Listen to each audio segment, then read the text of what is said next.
Good morning. We're not going to really do anything special right now. Just wanted to check everything out, let you all know we're going to start in about a half an hour. I do have something for you to listen to, though. And this is something that was first heard here about 103 years ago.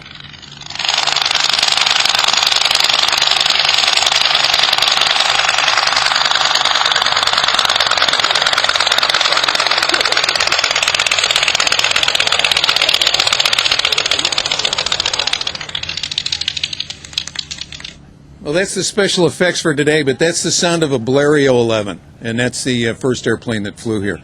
So we'll get started about 10:30. Thank you all for coming out this morning.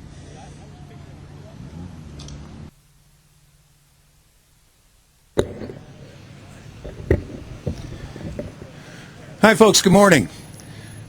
I'm Jim Hodds, and I'm the Executive Director of the Fort Worth Aviation Museum, and we'd like to welcome you here today to the dedication of a Texas State historical marker commemorating the first flight here in Fort Worth. But to start everything off, we're going to present the colors and do a pledge. So Color Guard, present the colors. The Color Guard this morning is Troop 380 from Arlington. Color Guard, attention. Color Guard, advance.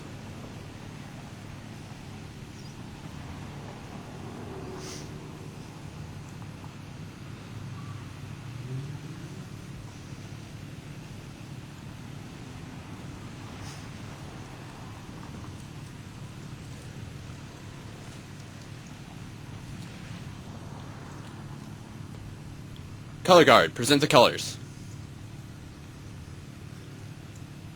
Salute. Will you please join me in the Pledge of Allegiance? I pledge allegiance to the flag of the United States of America and to the republic for which it stands, one nation, under God, indivisible, with liberty and justice for all. 2. Color Guard, post the colors.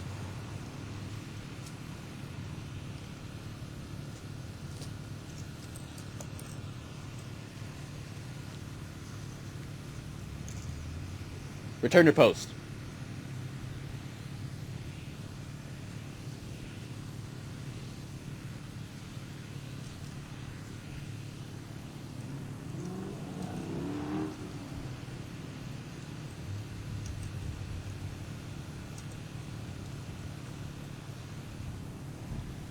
Thank you, gentlemen.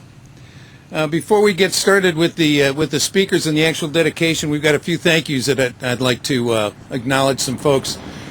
First of all, anybody who is a member of the Fort Worth Aviation Museum or the B-36 group, if you'd acknowledge yourself, these are all of the volunteers who work every day, every week, have been doing this for years.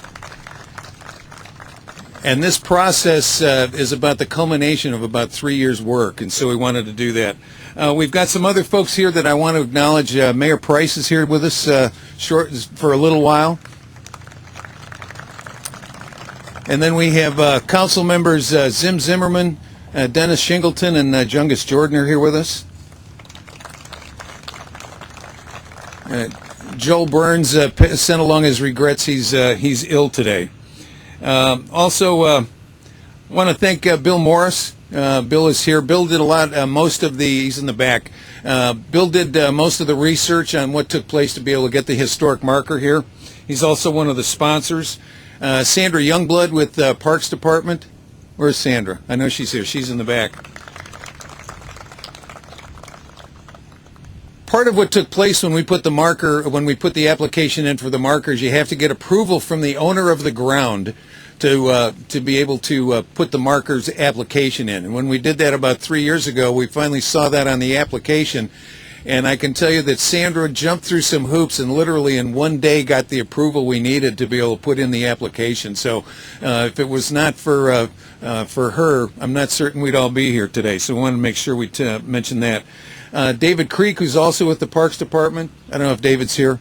David and Richard Savala and Sandra decided that this was a good thing to happen, and they helped put this process through and actually get it to the city, and helped along with the developers to be able to get this piece of ground that we're on right now dedicated as First Flight Park. Philip Poole is here with the town site. Philip? He's here someplace close by. Philip, along with some people from Graystar and who are the developers of the property, are the ones who will be developing this ground that we're on into the park. And there's some renderings back here, and please take a look at those. This park, next year when you come back, is going to be quite a bit different than it is today. Ben Guttery and Don Pyatt are two of our researchers and our people who help with collections and data collection and stuff, and just wanted to make sure we thank them. Our guests, some of the guests that we have today are Philip Poole with Town Site, Laird Sparks, and Andrew Ord with Graystar. Mentioned Sandra Youngblood and David Creek. Is Eva Bonilla here? Eva is with the Linwood residents, and those are the folks who live here in the area, and if it were not for their assistance also, the park would not have come together. Bill Thornton with the Chamber of Commerce. Bill, are you here? Okay, and then Chief Halstead at the Fort Worth Police Department. He's in the back, along with some of his folks. We've got an interesting program here this morning. I've got some speakers who are going to talk about the significance of this park and the event that took place here 103 years ago. But I'm going to give you a little bit of background on what actually did take place. Along in 1909 to about 1912, 1913, there was a mania of aviation that took place across the country. It was like any of the other manias that have taken place, whether that be the Beatles or .com or personal computers or the internet, any of that. It was all about aviation.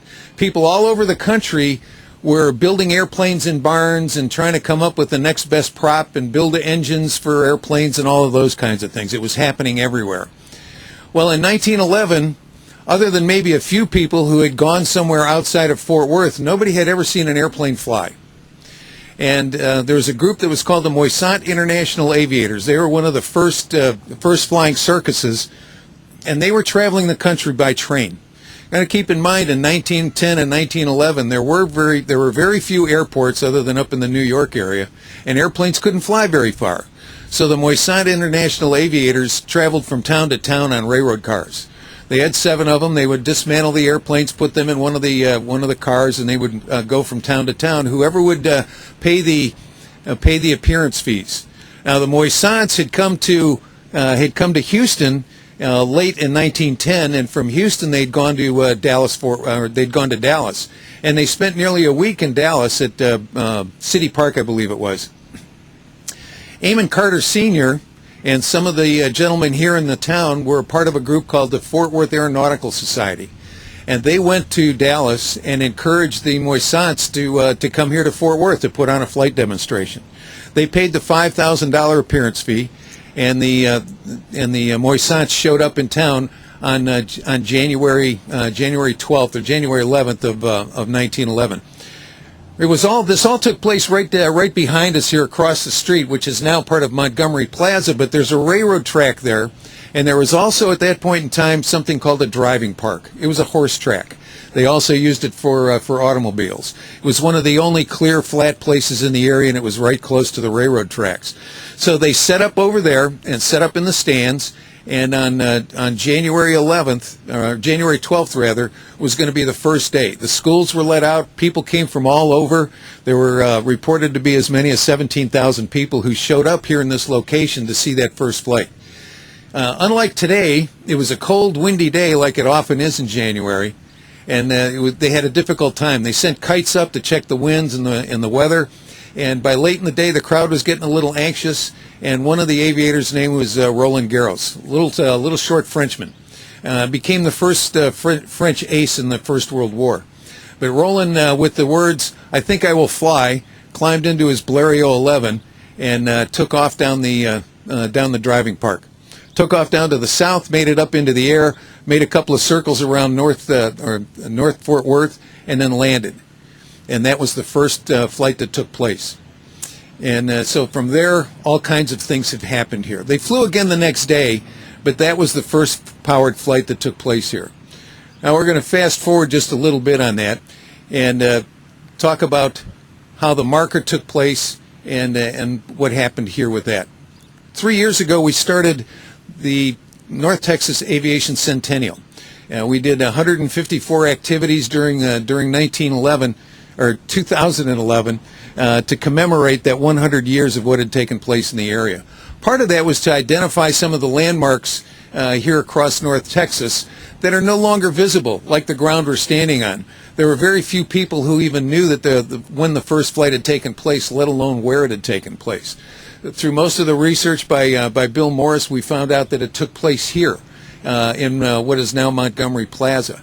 And so Bill started the process of doing the research that took place to get the historical marker approved. We submitted that, and it took over a year. It was almost killed because there were some budget cutbacks within the state, and we almost didn't get our marker. We had told them at one point in time, well, it's already been paid for. When are we going to get it? And they said, we are cut back on people. We don't know. Eventually, that came through. But in the interim period, with the Parks Department, they had gone ahead and approved the location. When Bill and I were out here one day, we were starting to walk away from this little piece of ground, and Bill said, wouldn't it be nice if we could get this place named First Flight Park? This piece of ground had no name to it. We didn't know what it was other than the fact that it had belonged to the city. We did some research and found out that this piece of ground had been donated to the city in 1943 to be a park and had gone unnamed all these years. We also found out that nothing had ever been built on this ground. So it's almost as if it was waiting for us. And so we can tell you with relative assurance that there were people here in 1911 who stood on this ground and watched that first flight. There were also people within the city, the Parks Department, and then the City Council, and with the help of Philip Poole and the developers here, who decided that this was a good thing for the city and to commemorate that first flight, considering all that's taken place since then. And I'm not going to steal any of the thunder from some of the speakers, but the development that's taken place from there has just been nothing short of astounding and has made Fort Worth and North Texas one of the premier aviation areas in the entire country, if not in the world. So that's a little bit of the background of what took place here, and with that, we'd like to go ahead and unveil the marker. If somebody can help me with that.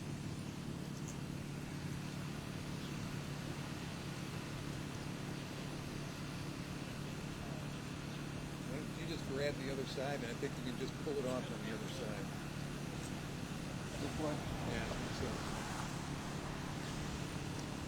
you need somebody a little tall.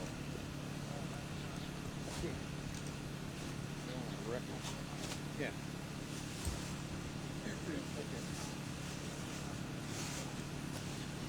Yep, there we go. Thank you.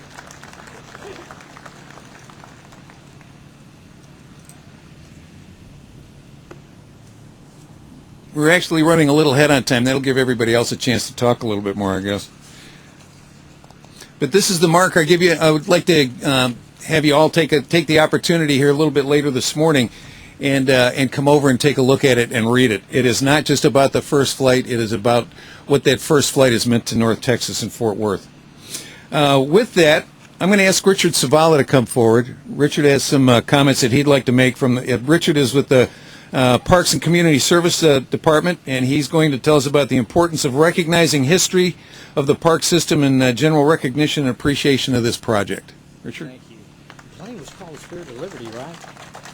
It may have been. We're not sure. Okay. Good morning to everybody. It is a special day in this community, in any community for that matter, when you stop and dedicate a park.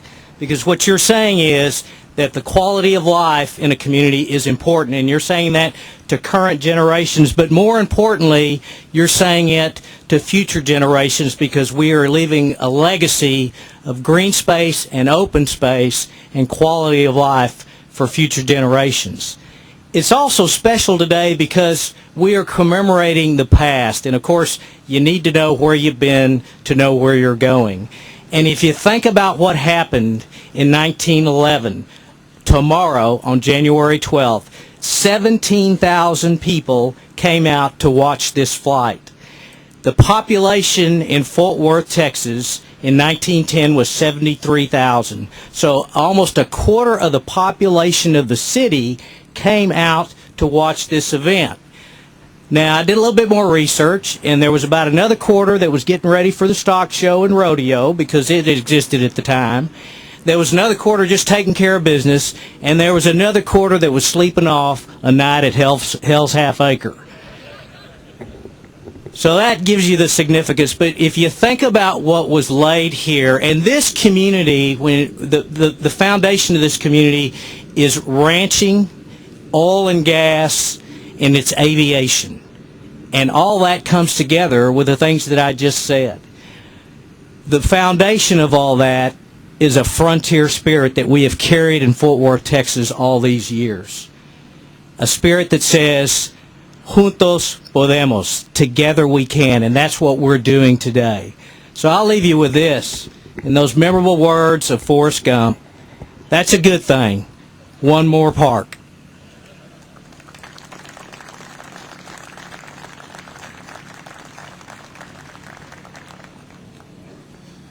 Thanks, Richard. Bill Wilstead. Bill, are you here? Okay. Bill may be running a little late. Bill is the aviation department director, and he's on the list here this morning too.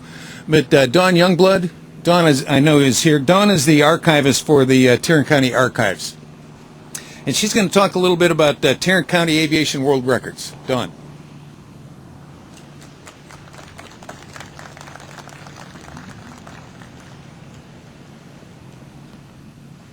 Thank you. It's a joy to be here today. For thousands of years, people have dreamed about flying. It was in the 20th century, though, that this dream truly became a reality. Think of the aircraft at Kitty Hawk, basically a flying bicycle in 1903. Then we have the end of the 20th century with supersonic jets and all of the other amazing aircraft that you all are aware of that only occurred. Well, the century ended 14 years ago now.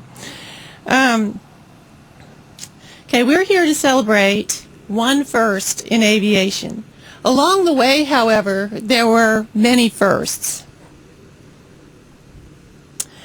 There were many record-breaking events that occurred right here in Tarrant County. There's that old saying, though, no bucks, no Buck Rogers. And so it should not be any surprise that many of those firsts were backed by our Amon Carter. Only a few years after Kitty Hawk, they founded that group that Jim mentioned, the Southwest Aeronautical Association in 1909. This early association sponsored not only this one flying event that we are celebrating today, but many other flying exhibitions.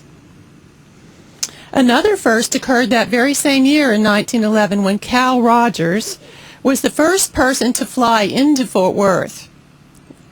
As you recall, the people that flew in here, they brought their plane in on a train. So Cal Rogers later that same year was the first person to actually fly into Fort Worth, and he was also the very first person to fly across country. Each first led to other firsts.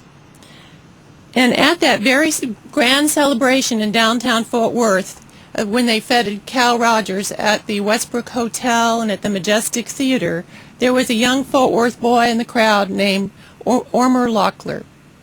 Ormer Locklear was one of the most famous daredevil pilots of that early barnstorming era.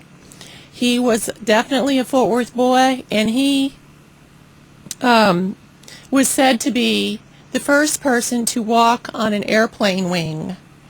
Don't try it at home, folks. Due to the efforts of Amon Carter and other Fort Worth boosters of the day, Tarrant County had not one, not two, but 3 air training fields in World War I. After World War I, in the 20s, the focus was on commercial aviation. We're proud that Fort Worth had a municipal airport before Dallas. Thank you, Mayor Meacham. At that municipal airport, the Fort Worth Aeronautical Club was formed, and who was president of that club? Amon Carter. The 20th century ended with a roaring record. Reg Robbins and James Kelly spent 172 hours aloft above Meacham Field, flying around in circles. They were refueled 17 times. 172 hours, that is 1 week. Imagine spending 1 week in the air. That's what they did to break the world record right here in Tarrant County and in Fort Worth. Okay, if you think about this, happened less than 20 years after this flight right here, which was basically just a little demonstration flight, our first flight in Fort Worth and in Tarrant County. You can see that that was really a very short period of time. There's a singer that was born here in Fort Worth called Roger Miller, and he was a great wit, much along the lines of Will Rogers. And he once quipped, "It took him 20 years to become an overnight success." The same can be said for aviation. It was an overnight success too, but it took many years. Well, we could all settle in and enjoy a long day of talking about the many firsts and many accomplishments in aviation history that happened right here in Fort Worth and in Tarrant County. I'm just going to mention one more, and that is in 1949, there was the first non-stop flight around the world. It started at Carswell Air Force Base in the Lucky Lady 2, and it ended at Carswell Air Force Base. That was the first time anyone flew non-stop around the world. So we have a lot to be proud of in aviation history right here in Fort Worth and in Tarrant County. And I would like to express my gratitude to Jim Hodgson and all the wonderful people at the Fort Worth Aviation Museum and the City of Fort Worth for making this park a reality. Thank you.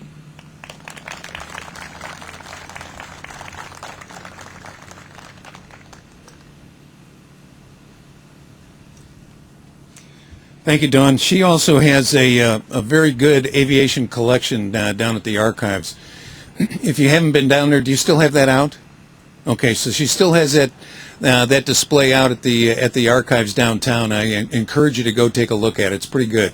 I understand, Eva Bonilla, have you shown up? Are you here? Oh, okay. There's Eva.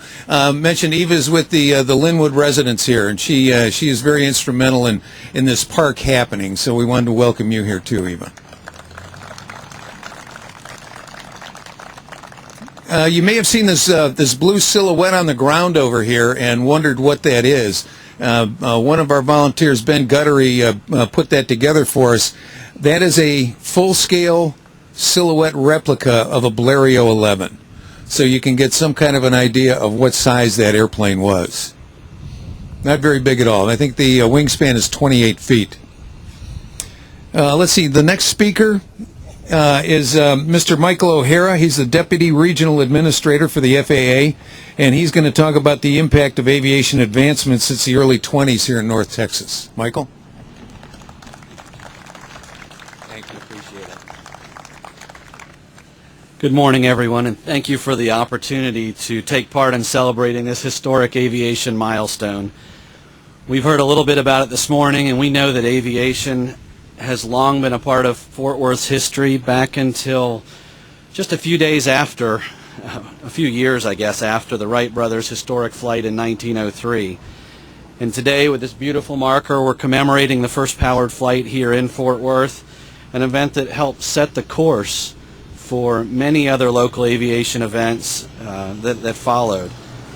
From the airfields built here just a handful of years later that supported the training in World War I, to Charles Lindbergh's 1927 stopover flight in his custom-built Spirit of St. Louis, to the early days of American Airways in Fort Worth, just up the road at Meacham Field, an airline fostered by visionaries such as C.R. Smith and Amon Carter that is now set to become the world's largest airline, to the key contributions of Fort Worth in aircraft manufacturing, that include the World War II B-24 bombers in the early 1940s. From Barron Field to the historic Convair plant, all the way to today's economic engines of DFW and Meacham and Alliance airports, aviation has become a defining part of Fort Worth's character. I'd like to share a brief account of one former FAA employee who was 10 years old at the time of Roland Garros' historic 1911 flight. Lawrence C. Elliott was born in Greenville, Texas, about 80 miles to our east. He's remembered as an aviation pioneer who built an experimental airplane in high school and then went on, at the age of 23, commissioned a second lieutenant in the Army Air Corps. Elliott eventually served as U.S. Army Air Instructor, and following his military service, he began a 25-year career with the Aeronautics Branch of the U.S. Department of Commerce, the branch that would become the Federal Aviation Administration. Stationed at Southwest Regional Headquarters in Fort Worth, at the site of the Navy's former helium plant near Meacham Field, Elliott was instrumental in developing domestic flight routes and developing weather communication broadcast techniques, establishing standards for aircraft inspections and maintenance, and recommending air facility safety modifications. During World War II, he was regional manager for the U.S. Civil Aviation System, and he was awarded for his exceptional service and impact on international aviation. Today, the mission of the FAA remains the same: to operate the safest and most efficient aerospace system in the world. Tremendous advances in aviation safety have resulted from continuous improvements in aircraft and airport design standards, improved training, and information sharing throughout the system. I know Jim mentioned the replica that's here. I'm thinking about the A380 and how many of these we might be able to put alongside one of Airbus's newest aircraft. Aviation has an annual economic impact nationally of $1.3 trillion, and the industry supports 10 million jobs in our country. So it's a resource that's a key factor in attracting and sustaining investment in local communities. This part of North Texas boasts the headquarters of 2 major airlines, along with several commercial and cargo airports that rank among the world's busiest. And there are countless other aviation industry members that keep aviation flying. So as we look to the future of aviation, we're continuing the transformation of our national airspace system. We're including satellite technology that will help us improve aircraft routing and performance while reducing delays and also reducing the impact aviation has on our environment. We're also working through challenges to accommodate unmanned aircraft systems and commercial space vehicles into our nation's airspace. And I'll tell you that the FAA Southwest region will be right here in Fort Worth, continuing to support safe and efficient flight for travel from Fort Worth to destinations around these United States of America and to points beyond. In closing, I want to again acknowledge that this Texas State historical marker commemorates an important milestone in aviation history, one that laid the foundation for more than a century spent harmonizing, building, and setting aviation standards. We look forward to continued efforts with our industry members, our community partners, to achieve the FAA's next generation air transportation system. Future aviation milestones will come as a result of a new generation of aviation visionaries who will build on the contributions of pioneers such as Roland Garros, Charles Lindbergh, C.R. Smith, Eamon Carter, and even the FAA's Lawrence Elliott.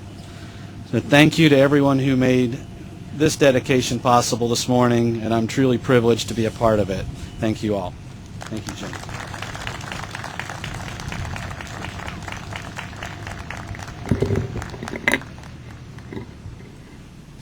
As Bill Wilstead here yet?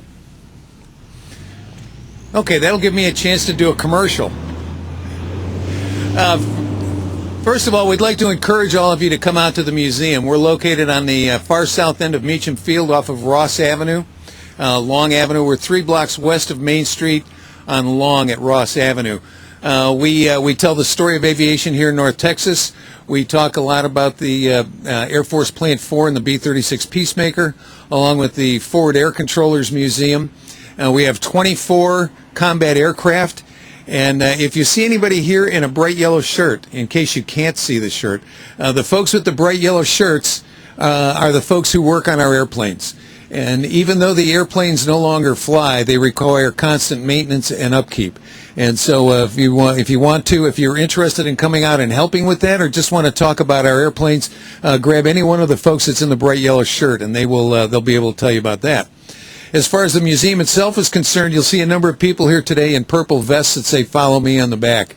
Those folks are our guides and our docents, and they are the individuals who take our visitors through the museum and help interpret the collection for them, so they get a chance to get the full benefit out of the collection and the displays. Wanted to mention that Richard mentioned Elliott. And we've also mentioned Ormer Locklear. Have any of you seen the movie The Great Waldo Pepper? Okay, those of you who have may already know this, but for the rest of you, the Great Waldo Pepper was really based on the life of Ormer Locklear.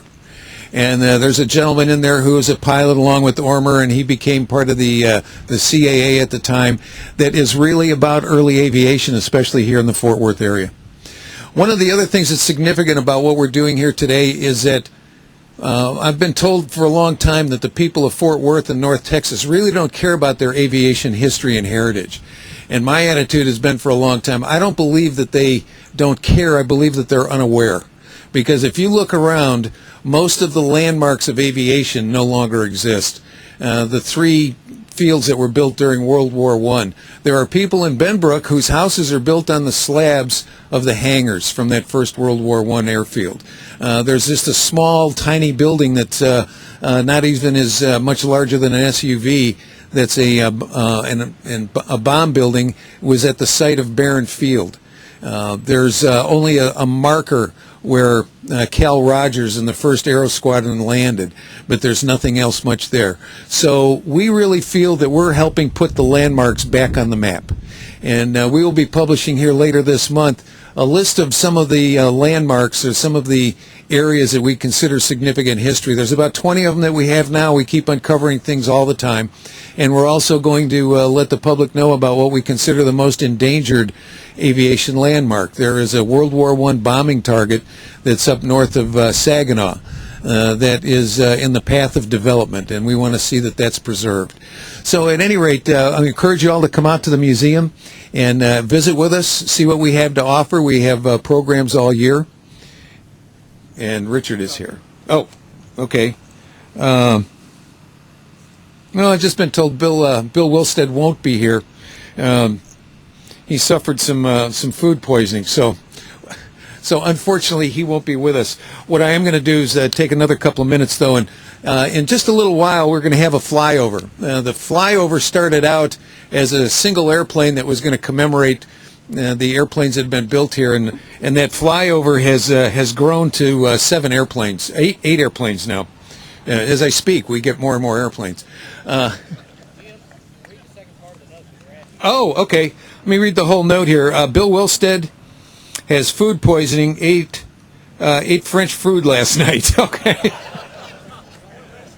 So the curse of Roland Garros, I guess, right? It just kind of fits in. It fits in really well. We've got a number of volunteers who are going to be flying over this morning, and this is being coordinated with the control tower at Meacham. We are part of our organization is the Forward Air Controllers Museum. So we have one member of the flying group whose name is Karen Brinkley. She's going to be flying in an O2 Skymaster. It'll be the black airplane with twin tails. She's acting as the air boss today and is coordinating the other airplanes in the flight. Nope, that's not part of it.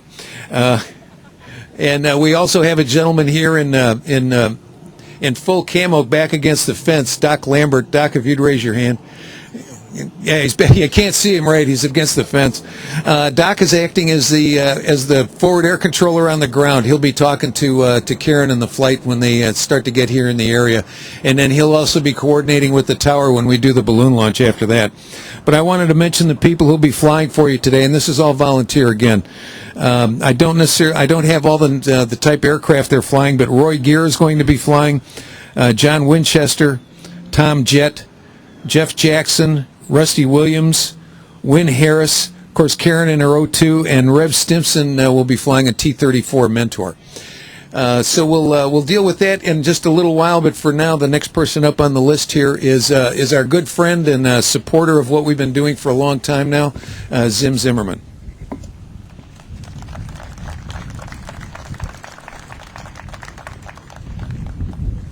Thank you, Zim. Appreciate you being here. Well, there's one thing about being last. If you've prepared a speech, you can probably throw most of it away at this point in time. A lot has been said about the history of Fort Worth and the North Texas area. We all know it started back in 1911 and has continued to this day with active responsibility and help in World War I, World War II, and in development of technology and state-of-the-art aircraft that surpass any in the world. My experience at General Dynamics, I came on board with the F-111 after General Dynamics had started with the B-24, and it was Convair then the B-36 and some other variants, and then we went into the Cadillac business. B-36, B-58, F-111, F-16, F-22, and F-35. They all had one thing in common. They advanced the state of the art. I had the pleasure of flying right seat in the F-111 during the test program, and can assure you that it was a political airplane, but it was a very capable airplane also. Jim alluded to the fact that we're having trouble getting traction for our heritage in aerospace. I'm always reminded of the story about the three-legged stool. Right now we've got a stool that you don't dare sit on. You've got cowboy, you've got culture.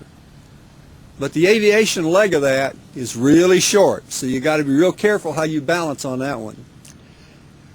We have made many attempts at trying to get traction for recognizing the heritage that abounds here in the North Texas area, and for whatever the reason have been unsuccessful.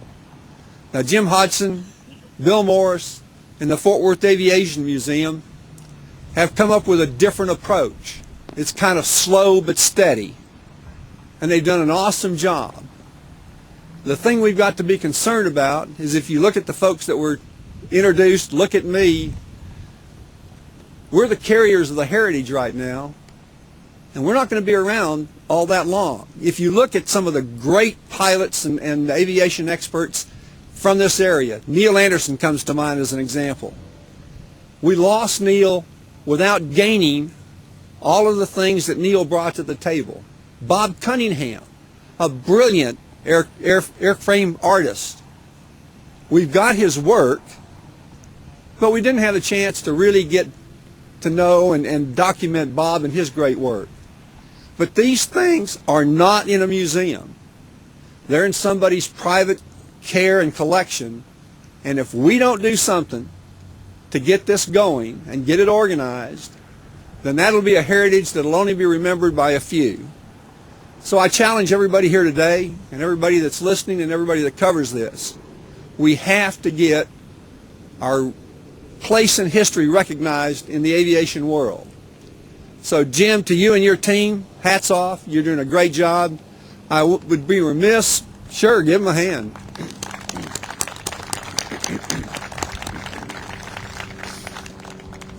I would be remiss if I didn't mention Bill Morris. Now, Bill and I worked together when he was in the Air Force, and then we worked together again when he came to work for me at General Dynamics. Bill is just a natural historian, and he took the mantle up of diving into some of the things that were in this area that nobody knew about. He goes out and speaks to colleges and high schools and whatnot, and to events like the Optimists and the Kiwanis and groups like that. And the one comment that he always gets is, "I didn't know that." Well, that's what this museum has got to be put in place for, so that people will know that. So again, a great day, a great start. Now let's find a way to keep it moving. Thank you.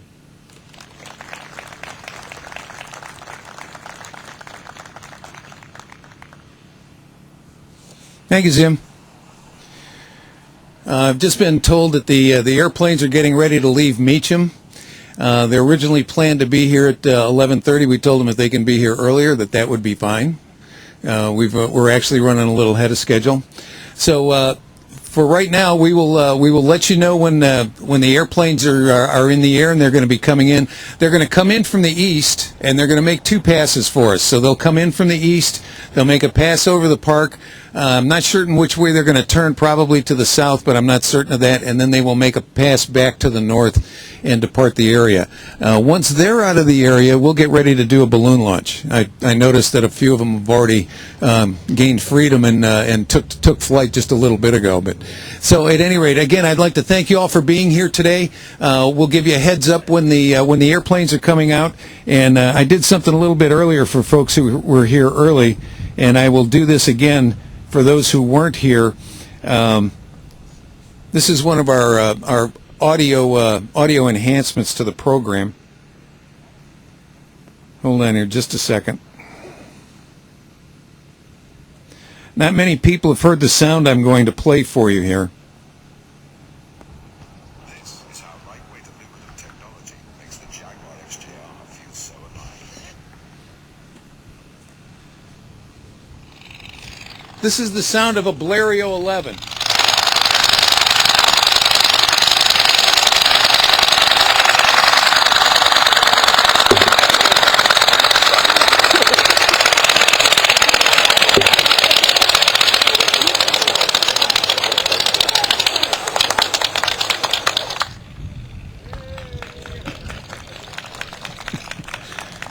Doesn't sound much like the 777 I used to fly, but it's an airplane. So for right now, please take a look at the renderings. We'll give you a heads up as soon as we know the aircraft are in the air and they're on their way. And if you don't hear my announcement, you are going to see a colored smoke of some color take place over here where Doc is at. That's a signal from the forward air controller, so people on the airplanes can tell where the wind is from and where the location is.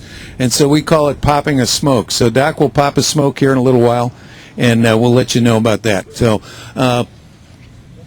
oh yeah, and well, we do have some gifts here for the folks who were speakers. So if you come back up, we have something for you. Thank you.